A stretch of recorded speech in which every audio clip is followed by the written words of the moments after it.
สบายดีทุกคนมื้อนี้บาโดจะพาทุกคนไปเฮ็ดงานนำกันบาโดเนาะทุกคนบาโดก็บ่ได้ถ่ายคลิปแต่ว่าพากย์เสียงแบบนี้ก็โดนเติบเลยทุกคนเลยเพราะว่าบ่ค่อยมีเวลาเนาะทุกคน ตอนนี้ก็เป็นเวลาประมาณเที่ยงคืนเนาะเป็นเวลาที่บาโดลงงานเนาะอันนี้ก็เป็นช่วงที่ว่าตอนสายๆแล้วที่ว่ามีเวลาถ่ายตอนมาบ่มีเวลาถ่ายจำฟ้าวไปตั้งห้านเนาะทุกคนมื้อนี้ก็เป็นวันเด็กแห่งชาติเนาะทุกคนฝั่งนู้นเขาจัดงานวันเด็กทุกคน มันต้องแบบนี้ ฝั่งนั่นเขาแจกไอติมด้วยให้พี่ใหม่เพิ่นไปเอามากินทุกคน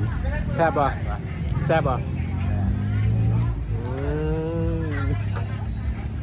อู้ทุเรศเดี๋ยวไปหาเห็ดแล้วนี่ หลังจากนั้นบาโดก็เก็บร้านแล้วก็มาขึ้นของเนาะสิเอาของไปขายอยู่ตลาดอยู่บ้านเจ้มาขึ้นของอยู่บ้านเจ้เนาะทุกคน งานบาโดแต่ละมื้อก็สิประมาณนี้เนาะทุกคนเอ้ยก็บ่มีหยังหลายเนาะก็อย่าลืมฝากกดไลค์กดแชร์กดติดตามบาโดหน่อยเด้อ